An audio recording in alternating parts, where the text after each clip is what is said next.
Bonjour à tous, nous sommes l'équipe numéro 2 et voici nos anecdotes. Je me souviens parfaitement de la fois où un groupe d'amis et moi avons décidé d'aller manger dans un restaurant. Nous étions en notre troisième année de l'école secondaire et nous avions prévu une sortie afin de nous habiller de la manière la plus confortable possible et de profiter d'une soirée tranquille. Lorsque nous sommes arrivés sur place, nous avons commandé nos plats préférés, nous avons mangé très délicieusement et après la conversation de ce moment, il nous est venu à l'esprit de prétendre que l'un de los membres des groupes d'amis fêtait son anniversaire afin de recevoir un dessert gratuit. Tandis que nous chantons les célèbres mañanitas d'une voix très forte. Les serveurs sont arrivés avec un grand part de gâteaux au chocolat que nous avons tous partagé. Mon expérience de Rila.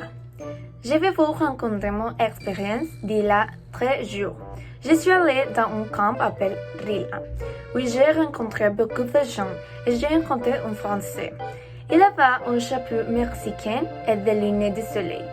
Il a dit qu'il était à la mode avec de sa tenue et quand je me suis présentée à lui, nous avons commencé à parler.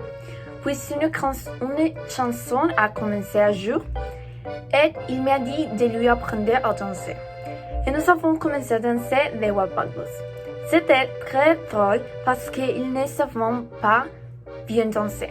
Mais nous avons passé un bon moment. Nous avons parlé un peu en français et il m'a dit qu'il aimait les traditions de notre pays. Cette expérience a été très agréable. Je me suis fait beaucoup d'amis d'autres pays.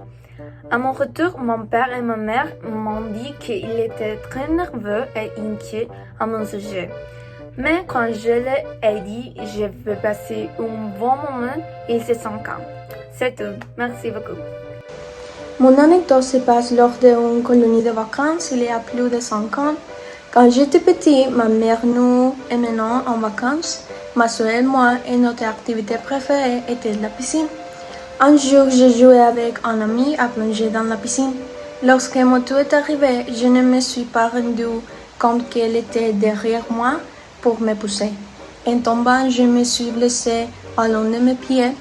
Et pendant le reste du camp, je n'ai pas pu jouer ni marcher pendant longtemps. Ton anecdote est vraiment sympa. Le 2 février de l'année dernière, je suis tombée dans le collier de l'école. Sur le moment, je me suis sentie très gênée parce que tous les professeurs m'avaient vu. J'ai commencé à me sentir mal. J'avais très mal au cœur et je ne pouvais pas bouger la tête. J'avais des bleus sur les jambes à cause de cette terrible chute. Mes parents m'ont emmené chez le médecin pour savoir ce qui m'était arrivé. Le médecin m'a dit qu'à cause de la chute, je m'étais foulé le cœur et que je devais porter un petit collier qui épousait la forme de mon cou pour me rétablir. Sur le moment, je me suis sentie triste, mais aujourd'hui, je m'en souviens et cela me fait rire.